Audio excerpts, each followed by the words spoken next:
BA first year में अपनी शक्ति की अवधारणा वाला चैप्टर चल रहा है कि शक्ति क्या है, शक्ति की स्रोत क्या है, शक्ति साध्य है असाधन है, शक्ति को कैसे प्रयोग में लाया जाता है।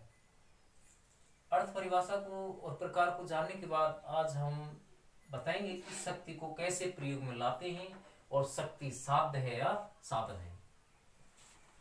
देखो, शक्ति का मतलब जैसा कि बताया था राजनीतिक शक्ति से है, और राजनीतिक शक्ति का मतलब होता है दूसरे को प्रभावित या नियंत्रित करना या दूसरे पर अपना वर्चस्व या प्रभाव जमाना ही राजनीतिक शक्ति है। अब इस शक्ति को हम कैसे प्रयोग में लाते हैं? शक्ति को प्रयोग में लाने के जो तरीका है वो 4 बताए गए हैं। विद्वानों ने शक्ति को प्रयोग में लाने के 4 तरीका बताए हैं।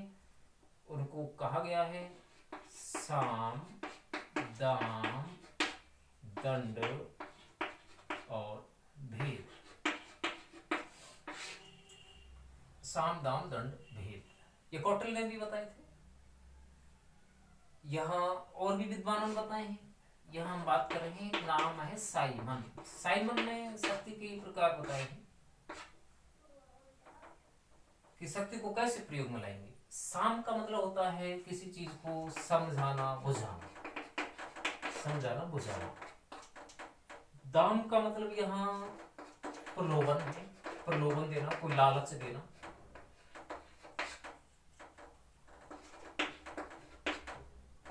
दंड का मतलब है कि किसी चीज की धमकी देना।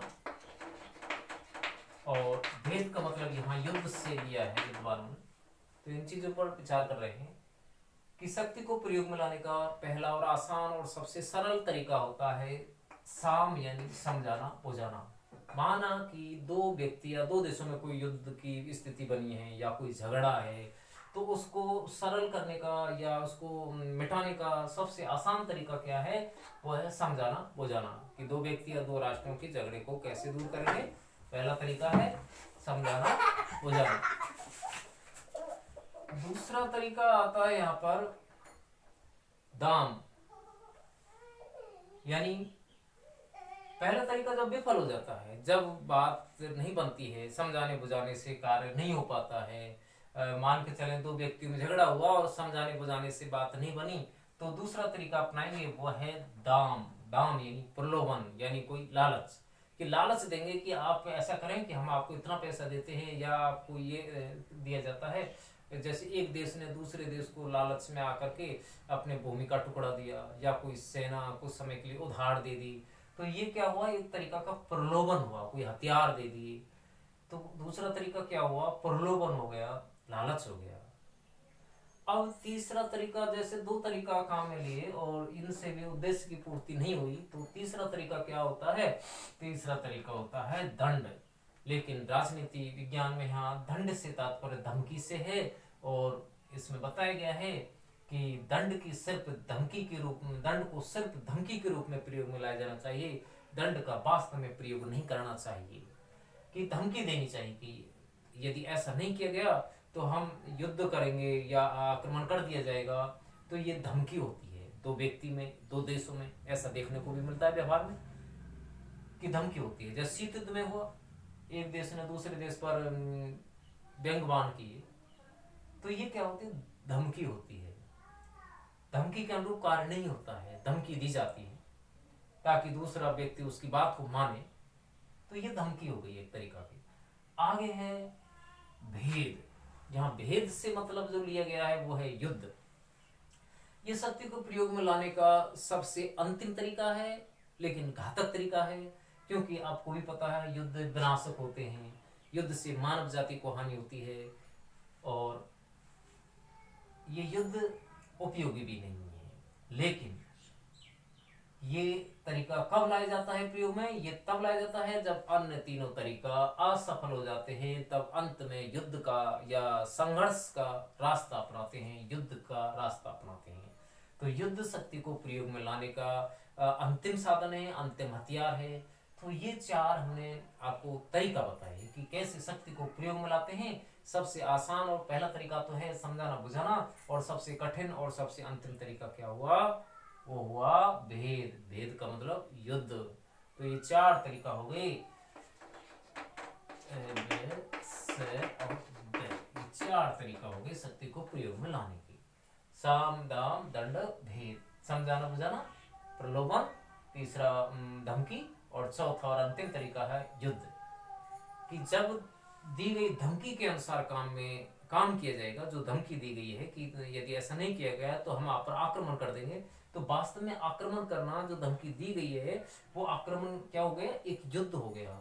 तो दी गई धमकी के अनुरूप जब काम किया जाएगा तो वह युद्ध में बदल जाएगी धमकी, और युद्ध अंतिम तरीका हो गया शक्ति को प्रयोग में लाने का। तो ये शक्ति को प्रयोग में लाने के 4 तरीका हो गए। अंतरराष्ट्रीय राजनीति में भी ऐसा ही होता है, सामान्य व्यवहार में भी ऐसा ही होता है। तो ये 4 तरीका है। अब हम छात्रों बात करते हैं कि शक्ति साध्य है या साधन।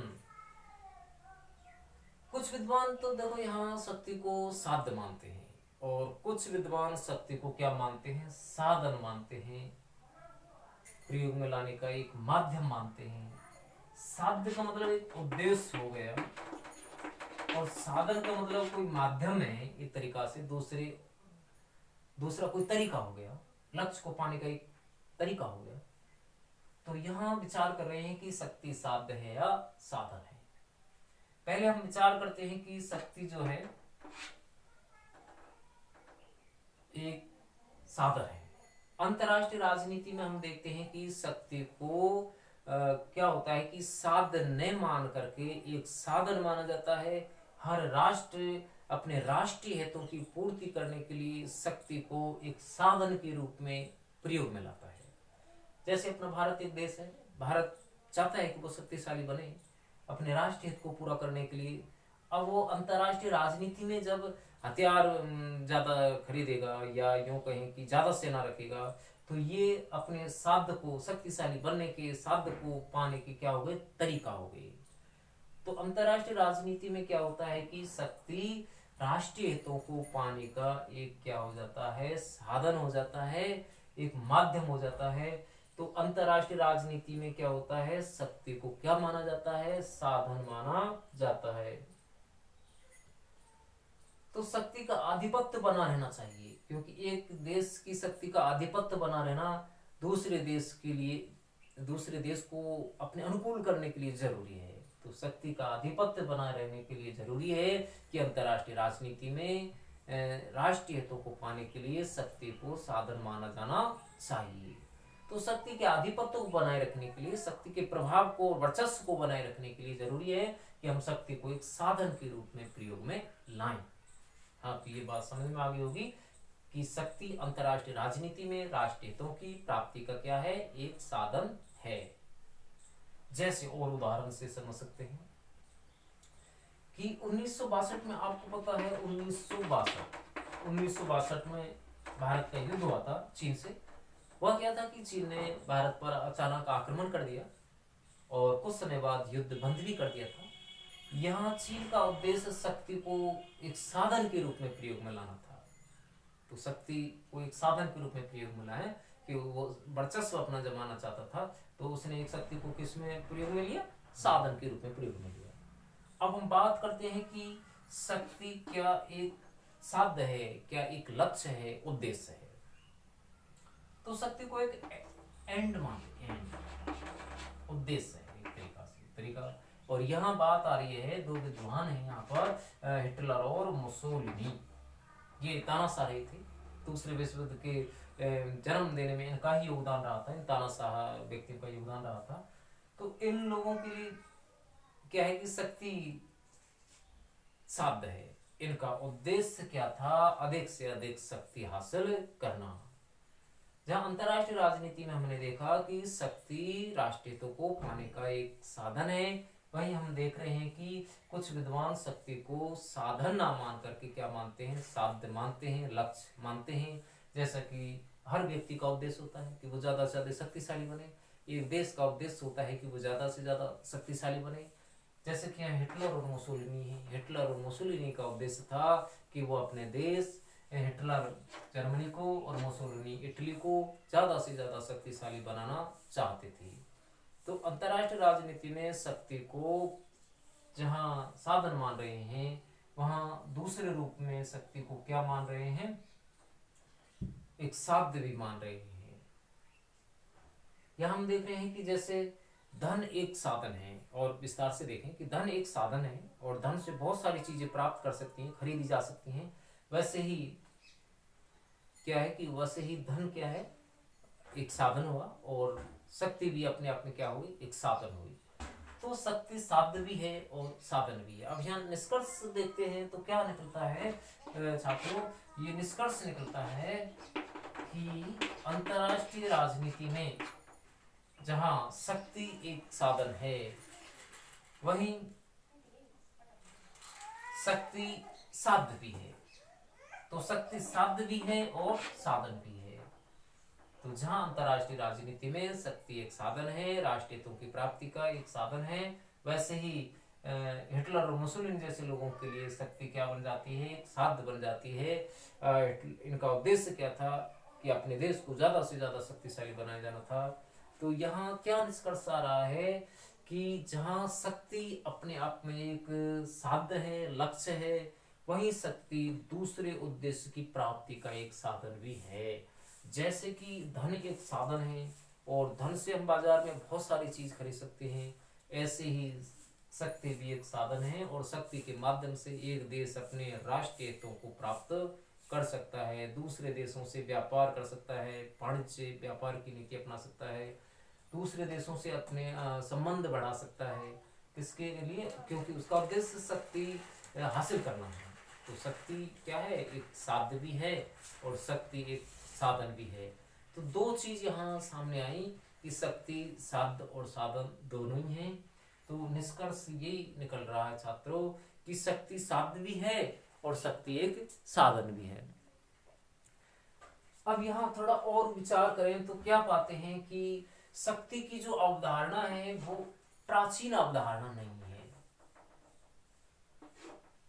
कुछ विद्वान कह रहे हैं कि शक्ति की अवधारणा आज के युग में महत्वपूर्ण है, लेकिन निष्कर्ष जो निकल रहा है वो ये निकल रहा है कि शक्ति की अवधारणा एक नवीन अवधारणा नहीं है। पहले भी शक्ति की अवधारणा थी और आज भी है। हिटलर और मुसोलिनी आज के हैं, लेकिन कौटिल्य था, और आपने बात करी थी जैसे हॉब्स हैं, ये जो विद्वान हैं ये शक्ति को एक क्या मान रहे हैं, व्यक्ति की एक अनवरत इच्छा मान रहे हैं। हॉब्स ने तो एक ऐसी अनवरत इच्छा कहा है कि शक्ति एक ऐसी अवधारणा है जिसका कभी अंत नहीं होता है, इसका अंत तभी होता है जब मानव की मृत्यु हो जाती है। ऐसे ही कौटिल्य का ये कहना है कि हर राष्ट्र शक्ति बढ़ाना चाहता है। शक्ति बढ़ाने के लिए जैसे कि अभी बताया था कि उसका उद्देश्य ये होता है कि वो साम दाम दंड भेद, ये जो चार तरीका है, इन चारों में से कोई से भी तरीकों अपनाए, कोई से भी माध्यम को अपनाए, लेकिन उसका उद्देश्य क्या बन जाता है, शक्ति वृद्धि हो जाता है, शक्ति बढ़ाना हो जाता है। तो यहाँ यही बात सामने आ रही है कि शक्ति साध्य भी है और एक साधन भी है। जहाँ शक्ति अपने आप में एक साध्य है, लक्ष्य है, विदेश नीति के क्षेत्र में हम देखें तो शक्ति अपने आप में एक साध्य है। वही राष्ट्रीय हित में देखा जाए तो शक्ति एक साधन हो जाता है। तो यहाँ शक्ति और जो अवधारणा है साध्य भी है और एक साधन भी है। निष्कर्ष ये है कि शक्ति साध्य भी है और साधन भी है। तो क्या जाना कि आज की इस लेक्चर में हमने कि शक्ति को कैसे प्रयोग में लाते हैं और शक्ति को साध्य माने या साधन माने। प्रयोग में लाने के तो चार तरीका हमने जान लिए हैं, साम दाम दंड भेद, और शक्ति साध्य है या साधन है। अब इसमें ये जाना, पहली धारणा में तो ये बताया कि शक्ति एक साधन है, दूसरी में ये जाना कि शक्ति साध्य है। लेकिन निष्कर्ष में क्या आया है कि शक्ति साध्य भी है और साधन भी है। जहाँ शक्ति अपने आप में एक साध्य है, लक्ष्य है, वही शक्ति दूसरे लक्ष्य को पाने का एक साधन भी हो जाता है। तो यहाँ ये शक्ति की अवधारणा पूरी होती है। अगली वीडियो में हम देखेंगे कि सत्ता की अवधारणा आएगी और शक्ति सत्ता से कैसे जुड़ी हुई है, ये इसको जानेंगे। तो शक्ति की अवधारणा पूर्ण